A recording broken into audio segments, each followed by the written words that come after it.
Hi everyone, Judicial Watch President Tom Fitton here with our weekly update here on social media. Thanks for joining us this week.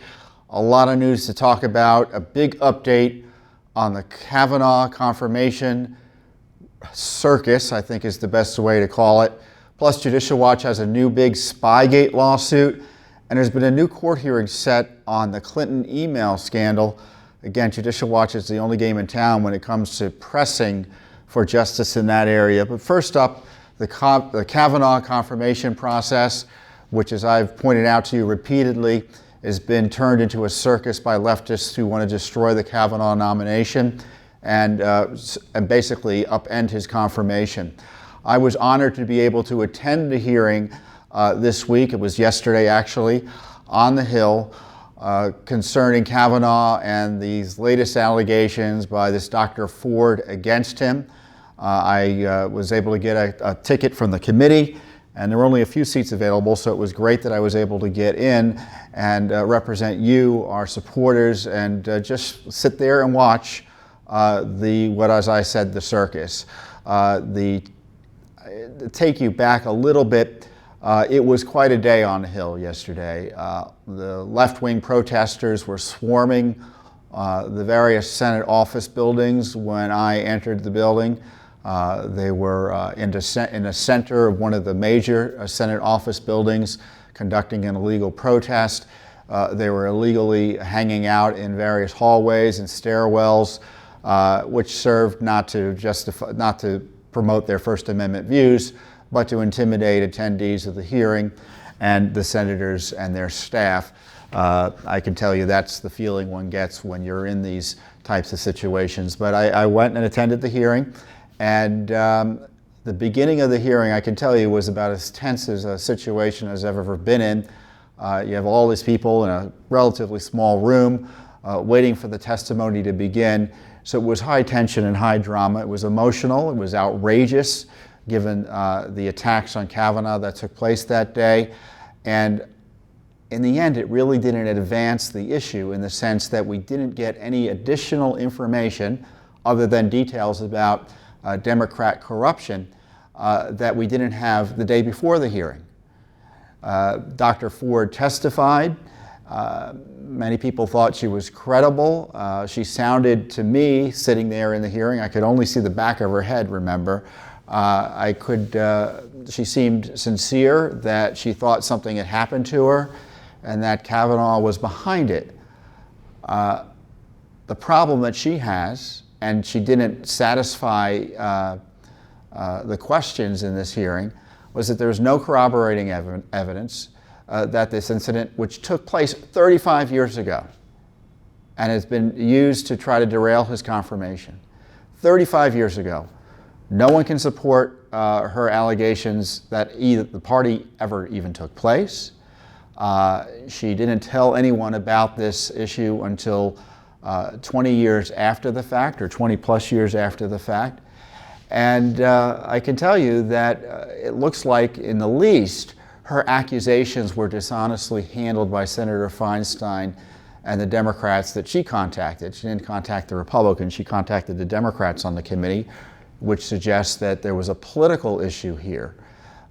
Senator Feinstein, and I think you can interpret Senator Feinstein's refusal to act on these allegations in two ways. Allegations that she received back in July, she did not act upon. And the one analysis is that she vetted them initially and found them wanting and did not act upon them.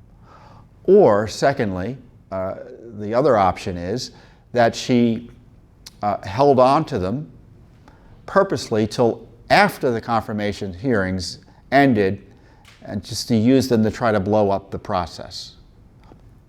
I don't know what the answer is, but either way, it doesn't make Senator Feinstein look good or the Democrats who support her position look good, and it suggests there's craven political purposes to pushing these allegations as opposed to any true concerns about the rights of victims or people who come forward with allegations such as this.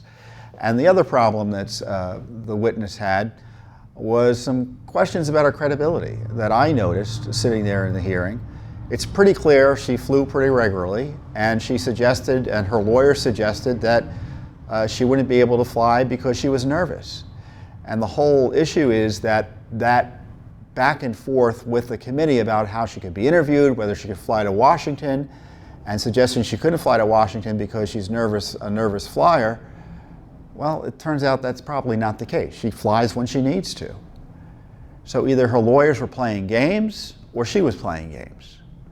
And the other more disturbing information was she was confronted with the issue of one of her friends, someone who was very close to her, a woman, who sent a statement in to the committee, that essentially has the same penalty as perjury if it's false. That she doesn't know anything about this party, nothing about the allegations. And Dr. Ford's response was, well, she has health issues. Boy, that's kind of a low blow, isn't it? So she's lying? Is that what Dr. Ford's saying? Because she's got health issues? Boy, imagine if someone said that about Dr. Ford. Imagine the outrage from her supporters.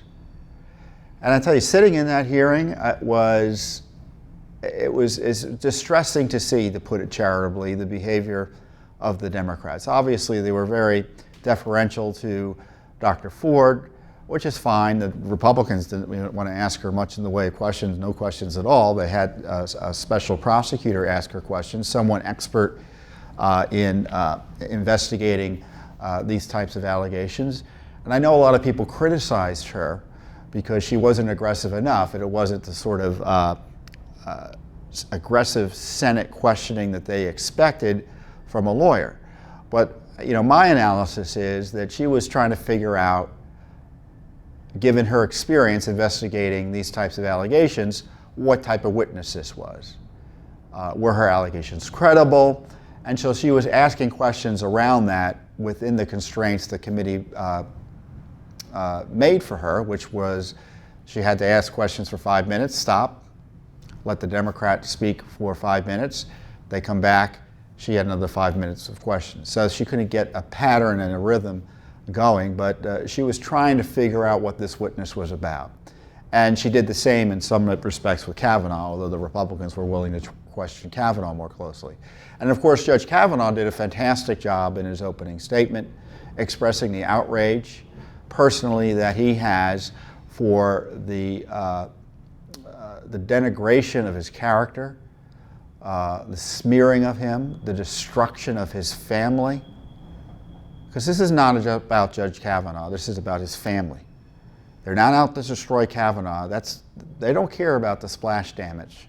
The leftists don't. If it takes out his wife and ruins their children, they don't care. And that became pretty evident. I was there in the room, and I could see his opponents on that committee, and they didn't care about him. And they were acting like craven politicians. The worst moment would perhaps is when you're sitting in the small committee room, and I forget which senator asked him about his yearbook from high school, which was an absurd line of questioning. And he had two staff members hold up these giant pictures of his yearbook page. But this is what the Senate has come down to, and they're asking him about drinking games and flatulence. But this is what the confirmation process has been.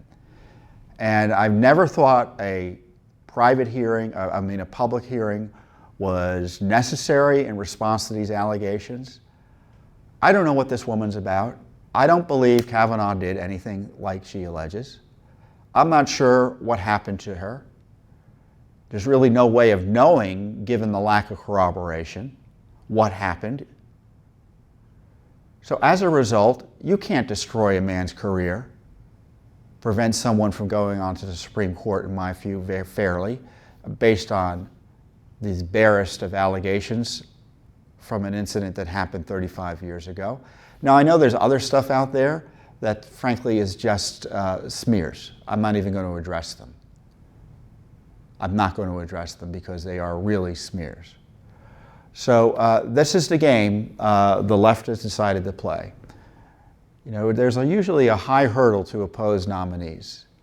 But now there's no hurdle to oppose nominees. You can say anything you want about a nominee. In this case, it has to be a Republican or conservative nominee, and the media will report it in breathless fashion. In fact, there was anonymous allegations that had to be retracted by the media.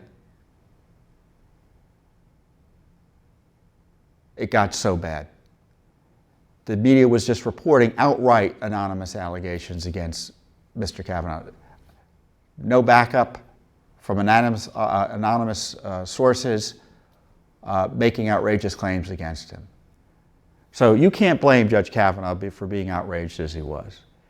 And you know, I'm sitting there in the hearing. There are a few supporters of Judge Kavanaugh, or supporters of fairness for Judge Kavanaugh more specifically. Because look, when you first hear about these allegations, I think any fair-minded person is going to be nervous.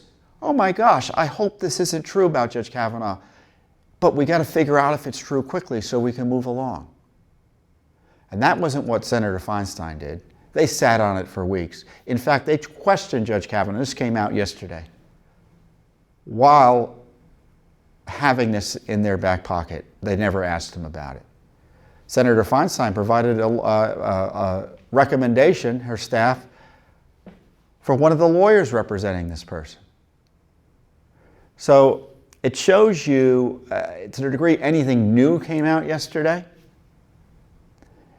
We got further details about the corruption of the Feinstein operation in mishandling these allegations. So what happened as a result? Not much, in the sense that no one really changed their minds. And today there was a vote in the committee, and the decision was for the Kavanaugh nomination to move forward. So the committee voted Kavanaugh out of the committee onto the floor, where he will face a confirmation vote eventually. But there's a big if. And the big if is that Jeff Flake, who's a Republican from Arizona, he's retiring. He's made himself kind of an opponent of President Trump, and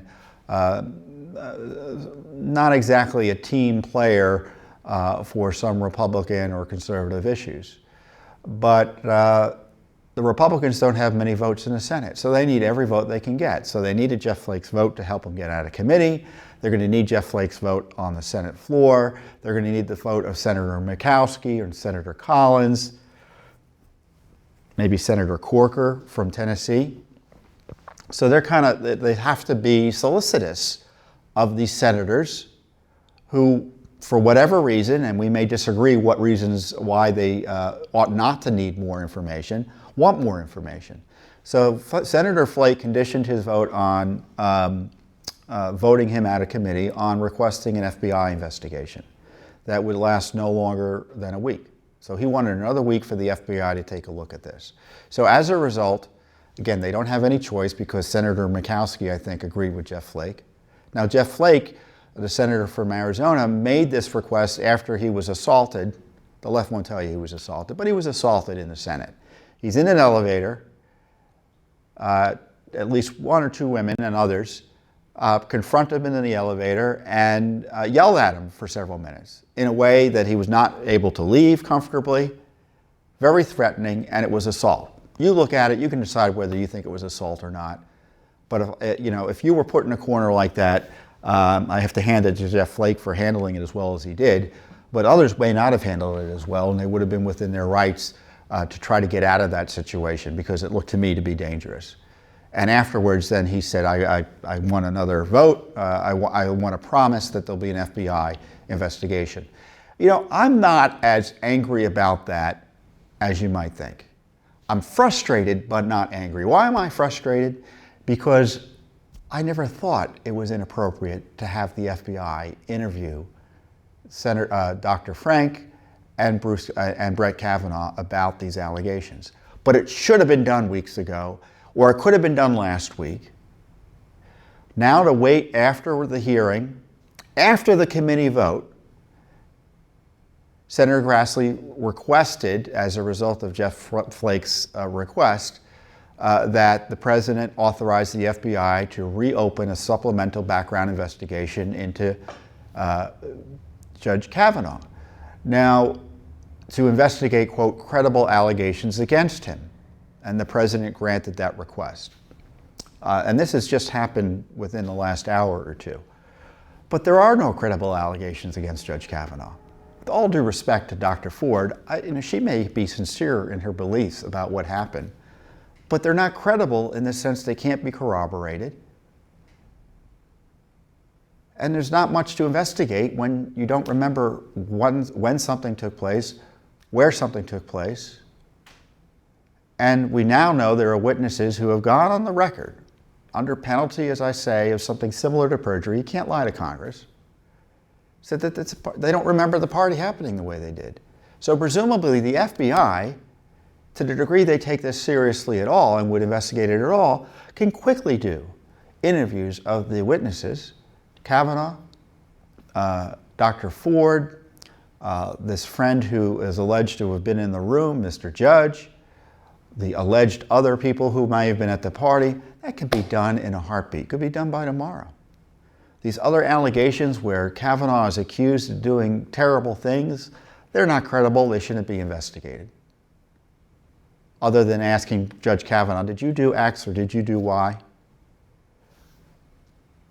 It should not delay the vote beyond, in my view, the middle of the week as originally scheduled.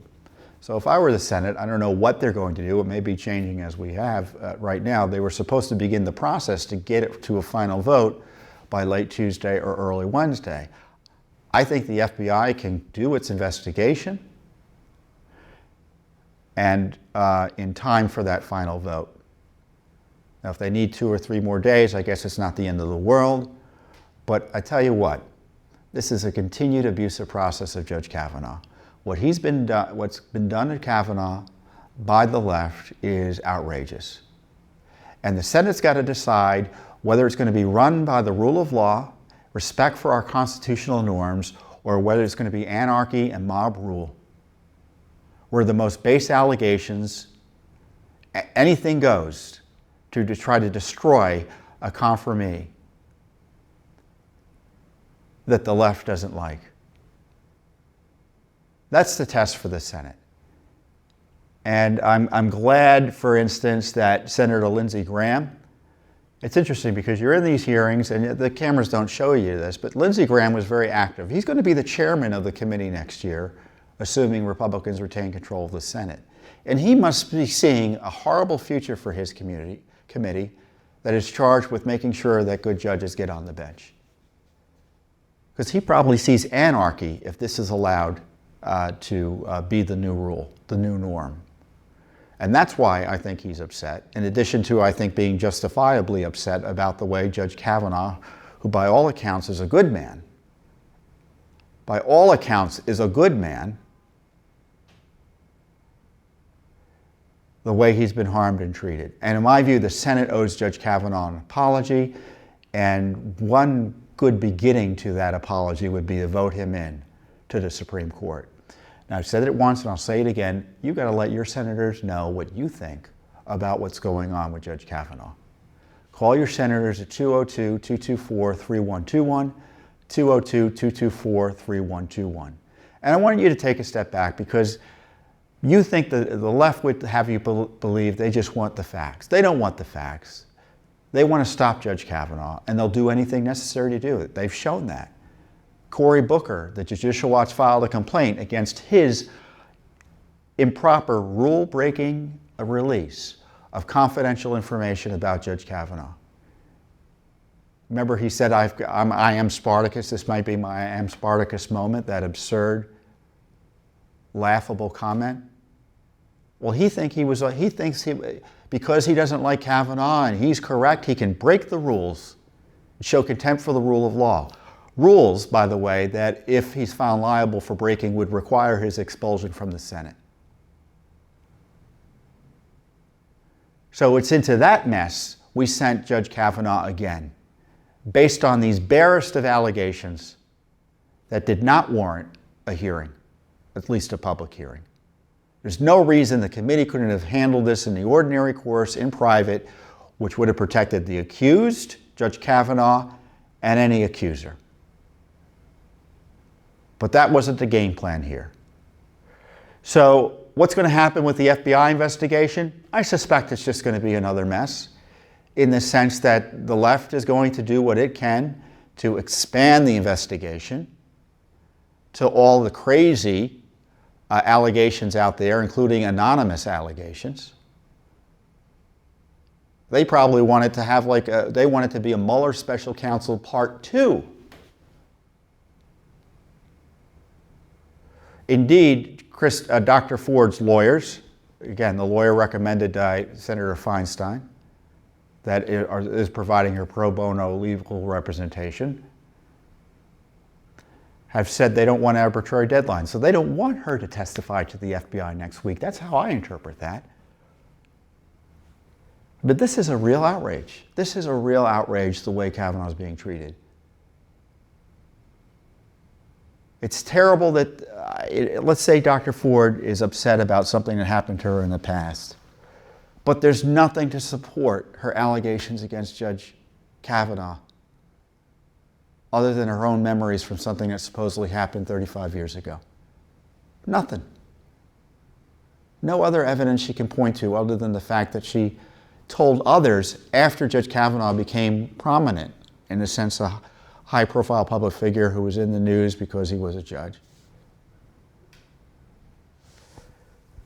It's a real awful situation, and I'm glad the committee voted him out. That's a big victory. It's a big victory. And I say, Senator Murkowski, Senator Collins, Senator Flake, they haven't said no to voting for Judge Kavanaugh. So in the least, we should be appreciative, I suppose, that they have an open mind. So call your senators, let them know what you think. Thank Senator Flake for voting him out of committee, but also demand that he give him a fair vote. I think they need to end this circus now. The FBI examination, to the degree one is necessary, can be done within 2 or 3 days, and there's no reason the judge can't get a vote next week. So encourage your senators to do the right thing.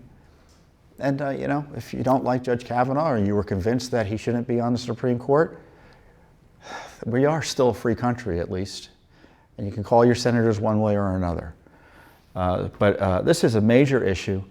And I tell you, if Kavanaugh goes down,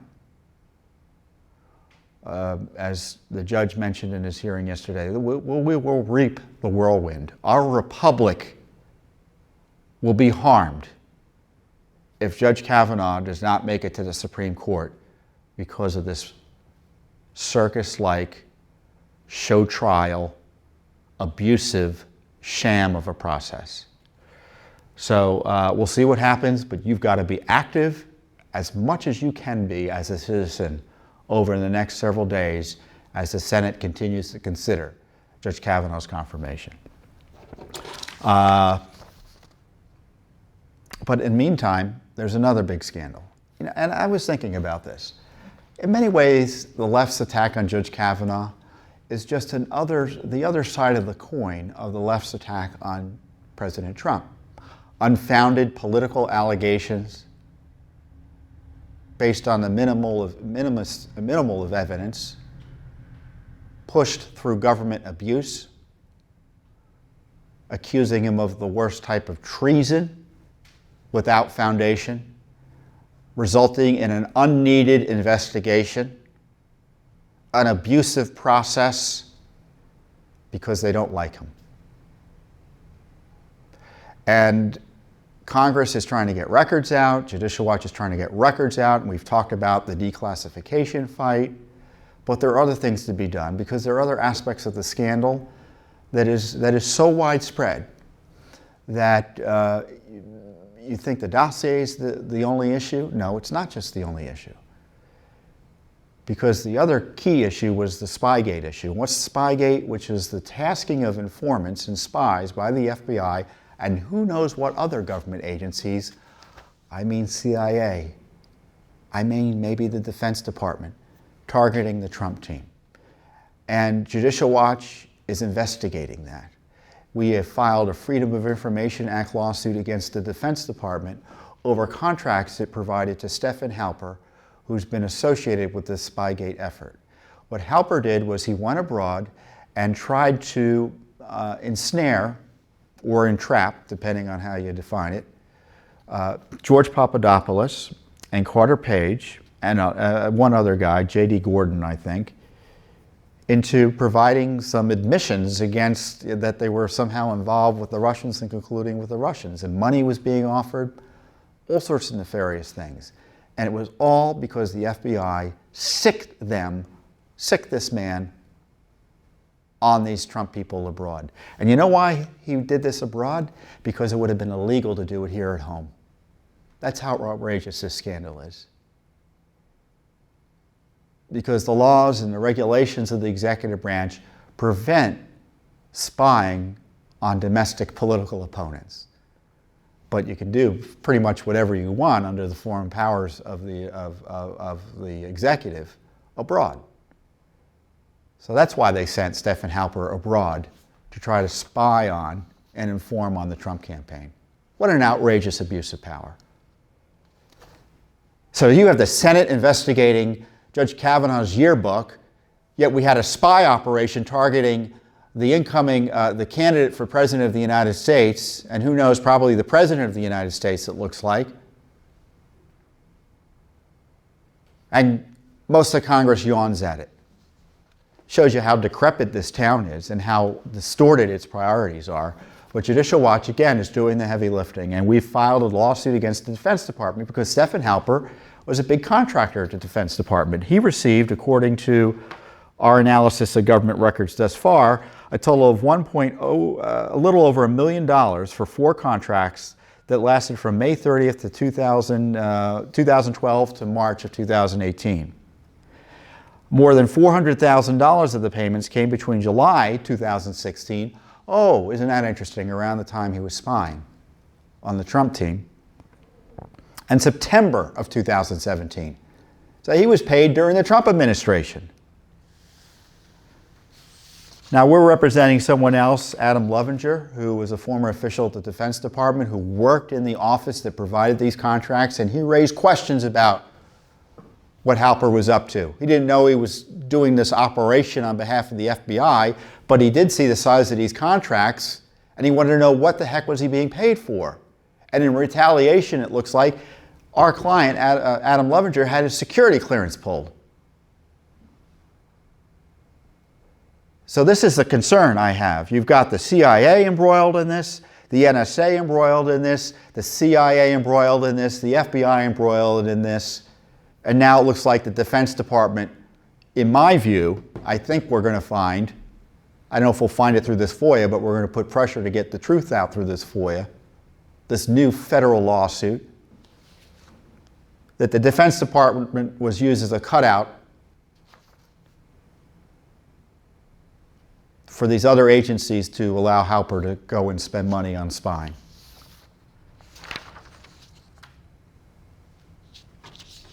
Again, I sat in a Judiciary Committee hearing where your tax dollars were used to produce a giant yearbook, a giant facsimile of the yearbook page of Judge Kavanaugh, and it's Judicial Watch is having to sue in federal court to get access to basic information about 4 government contracts. So along those lines, again, Judicial Watch is the only one investigating Hillary Clinton's email scandal. Congress is out to lunch on it. They may have some additional questions about it, may want some more testimony, but they're done. Our Justice Department and FBI are protecting Hillary Clinton still. The State Department is protecting Hillary Clinton still. But Judicial Watch hasn't given up. We're still asking for documents. We're still getting documents. We've showed additional instances of classified information on her server, essentially additional evidence of additional national security crimes. And remember, we broke open the Clinton email scandal, and in 2016 we took significant discovery in one of our FOIA lawsuits related to the Clinton email scandal. Now, the discovery resulted in people like Cheryl Mills, a top official for Hillary Clinton in the State Department, very close to her, Huma Abedin, Close to her as well, top State Department officials being deposed under oath by Judicial Watch attorneys. See, Judicial Watch isn't just about me coming on here and talking about the weather. Our attorneys are in court, deposing people, doing the hard work that Congress often fails to do, that the media has zero interest in doing. We were granted the ability to bring these individuals to court in 2016 and ask them about the Clinton email issue. We wanted to bring Hillary Clinton in and ask her directly, but the court wouldn't allow that at the time. So we had to submit written questions to her, but she refused to answer some of those questions. So this is what the issue is. When we depose people, typically deponents, you have a court reporter there that provides a written transcript of what went on. But there's also sometimes a video person there to provide video of the deponent. And in this case, Cheryl Mills and Yuma Abedin and others, they didn't want that video out there. And the standard is that you can protect witnesses from the distribution of information that would serve to annoy, embarrass, oppress, or unduly burden the deponent if released. So the judge initially granted their request not to let you see the video of their description of their involvement in the Clinton email scandal.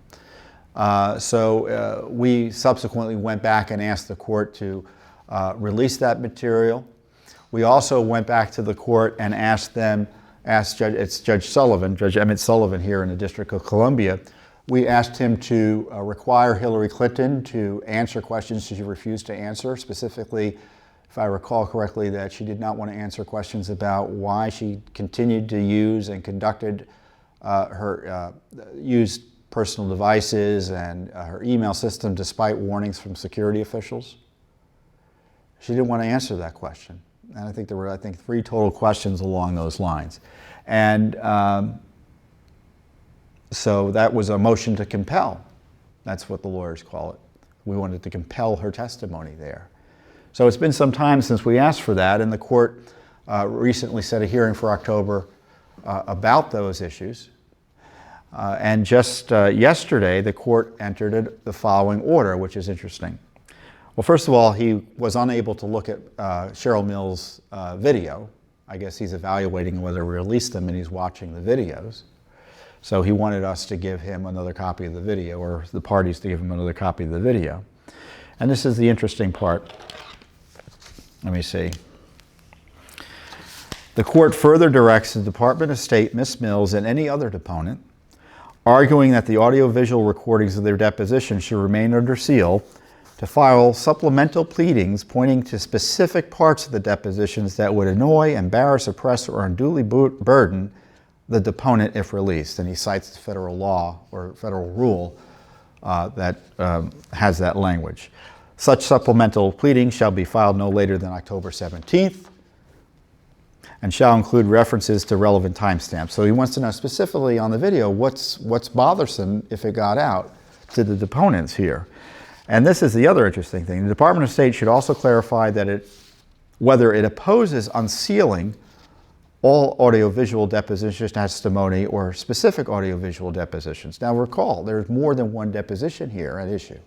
And what's the position of the Department of State, the judge is asking? And so the judge has rescheduled the hearing from next month to November 14th, 2018. So it's Judicial Watch is trying to get basic access to to provide you access, the public access to this documentary information about the Clinton email scandal, meaning the video of the depositions of people like Yuma Abedin, Cheryl Mills, and top State Department officials, some of whom are still in government. We have the deposition transcripts available online if you want to review the transcripts yourself, so that we perform that public service for you as part of our educational mission. So we're hoping the court approves this. And of course, we're going to be in court with Hillary Clinton. So her lawyers will be in court arguing over this issue of whether she'd have to answer the questions we had put to her that she's objecting to. But isn't it remarkable that it's Judicial Watch, the one that is doing this? The Justice Department isn't. The State Department isn't. Congress isn't. I want you to think about Hillary Clinton. No one in the Congress has any new questions for Hillary Clinton on her email scandal, especially after this IG report that came out about it. No one in Congress has any questions to Hillary Clinton about her role and her campaign's role in funding the opposition research Clinton DNC dossier through a cutout law firm to disguise the money being spent on Fusion GPS and what she was told about that whole operation. No one in Congress is interested in asking her those questions. Well, I know there are some people in Congress who might be interested in asking those questions, but the leadership in Congress doesn't want to ask her those questions. And we're not in a position to ask her those questions directly yet. But we were able to ask her questions directly about the Clinton email server. And again, it's Judicial Watch that's doing all this heavy lifting. Congress is out to lunch. The State Department, the Justice Department, and the FBI are protecting her. And thankfully, there's a court that's willing to at least proceed with our effort to hold them accountable and get the truth out and the full truth and full information to you about what went on in the Clinton email scandal. So I have to say, this has been quite a week. It's, I'm sure, stressful to you to see this whole Kavanaugh confirmation crisis, but we just have got to power it through. You've got to stay focused on letting your senators know what's going on. You have to recognize there are other things in Washington that are important as well, like this deep state scandal, the Spygate scandal, and know that we still haven't given up, because it's still important that she be held accountable to the full extent under the law on the Clinton email crimes. So a lot going on at Judicial Watch. This is, I'm going to sell our t-shirt again. This is one way for you to support Judicial Watch. You can buy the shirt online. I think it's shopjw.org, is that right? Shopjw.org. This is our seal, and on the back is Judicial Watch's motto. I'll stand here so you can read it. Because no one is above the law. That's why Judicial Watch does the work we do, because people act as if they're above the law. Sometimes the courts treat people as if they're above the law. But our position is no one should be above the law, and that's why we sue the government in court and try to hold folks like Hillary Clinton and both Republicans and Democrats accountable to the rule of law. So we only do it with your support, and this is a fun way to support Judicial Watch. So you get the t-shirt, portion of the proceeds go to us. Of course, you can just donate directly online and just make a full donation to Judicial Watch as well on our various web portals such as judicialwatch.org, or when you buy the t-shirt, you can add an extra donation onto the purchase price and really double and or triple or increase your support for our great work. So if you love this t-shirt and you want one, there's a blue version, there's a red version, we've got hats, we've got polos, we've got all sorts of great things, little fleece jackets that are cool as well. So I encourage you to go online. It's never too early to begin shopping for Christmas, and it's always good to shop for yourself every day. So I encourage you to do that. So thanks again for your courtesy and paying attention to this important update. We'll be back with you next week with some more news about the current crisis. Thank you very much.